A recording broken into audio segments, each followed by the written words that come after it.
Please, do not turn us away. We have nowhere left to go. The desert stretched endlessly beneath the blazing afternoon sun, its red soil cracked and dry like the surface of a forgotten world. Monument Valley stood silent in the distance, its ancient rock towers rising like sentinels between the earth and sky.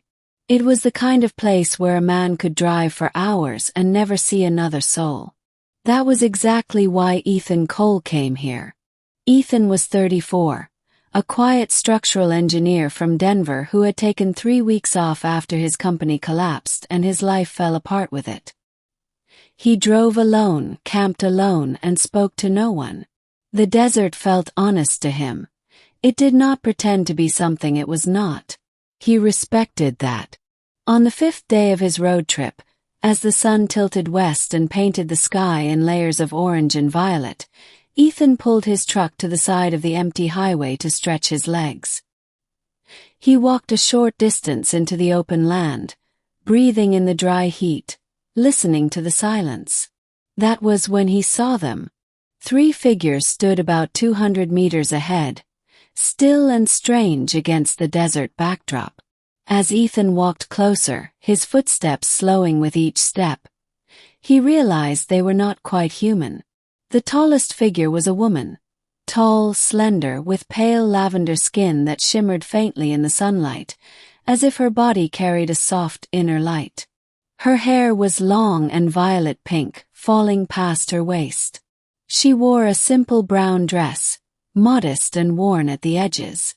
Her eyes, when they turned toward him, were large and silver, like 2 moons trapped inside a face.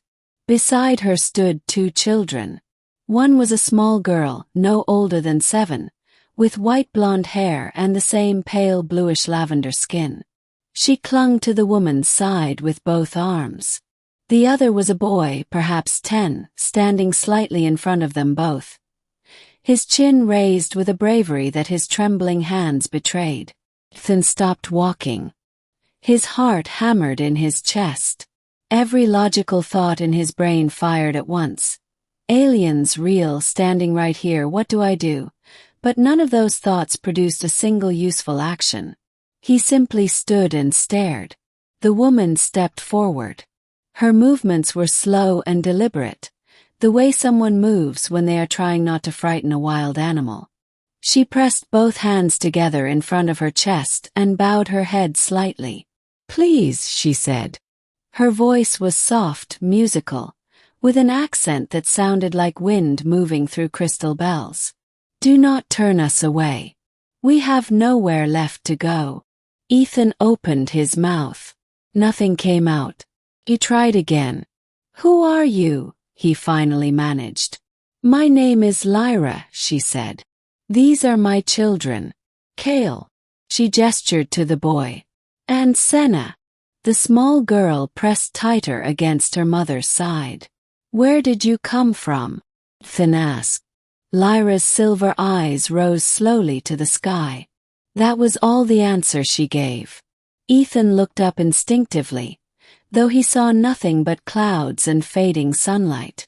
When he looked back at her, something in her expression, exhausted, desperate, quietly dignified, broke something open inside him. This was not the face of a threat. This was the face of a mother who had run out of options. She told him her story slowly, carefully, choosing each human word with visible effort. Her people were called the Valari, a civilization from a system beyond human telescopes. Her husband, a diplomat and scout, had been killed 2 years ago during a failed mission to establish first contact with a hostile faction on the Outer Rim. She had been left with 2 children, no ship, no resources, and a broken emergency pod that had crashed in this desert 3 months ago. They had survived on desert plants and collected rainwater. They had hidden from every vehicle and human they had seen, until today. "Why today?" Ethan asked quietly. Lyra looked at her daughter. Senna's small face was pale, paler than it should have been, even for her kind. "She is sick," Lyra said simply. I do not know your medicines, but I know she will not survive another month without help." The words landed on Ethan like stones. He looked at the little girl, her large quiet eyes, her thin arms wrapped around her mother, and felt the kind of helplessness that comes before a decision. "What do you need from me?" he asked. Lyra was quiet for a long moment. When she spoke, her voice did not waver, though the courage it took was visible in every line of her face. "I need protection," she said. "For my children. For myself. Your world does not know we exist. We cannot go to your governments, they would take my children. I've studied your customs. I know that a woman alone with no status has no protection. But a woman who is claimed by a man of this world." She paused. "I am asking you to take me as your wife. Not for love. Not for obligation. Only so that my children may live safely among your people." The silence that followed was the loudest thing Ethan had ever heard. He stood in the desert and looked at this woman, this alien widow, this exhausted mother, this creature of impossible beauty and impossible sorrow, and he understood that life had just handed him something no map could have prepared him for. He thought of his empty apartment in Denver. He thought of his failed business, his quiet evenings, his sense that he had been living half a life for years without knowing why. He thought of Senna's pale face. "I'm nobody special," he said quietly. "I don't have much. I lost my company. I live alone." "You stopped," Lyra said softly. "Everyone else drove past. You stopped." That sentence hit him somewhere deep and true. Ethan exhaled slowly. He looked at Cale, who was still standing with his chin raised, still pretending not to be afraid. He looked at Senna, who had finally loosened her grip on her mother just slightly and was watching him with those wide silver eyes. He looked at Lyra last. She did not beg.